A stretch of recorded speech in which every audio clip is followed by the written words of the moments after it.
Olha só que lugar mais lindo. Eu tô aqui agora, olha.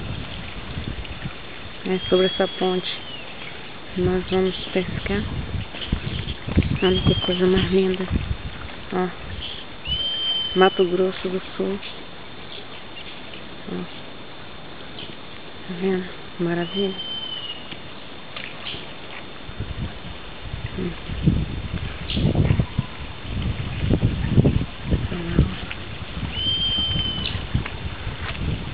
A natureza aqui é muito rica, sabe? Muito bonita.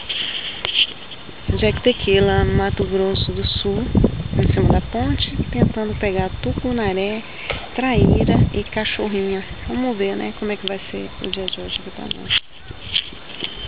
E ali o Val, ó, que vai pegar a cachorrinha pra seguir o plano.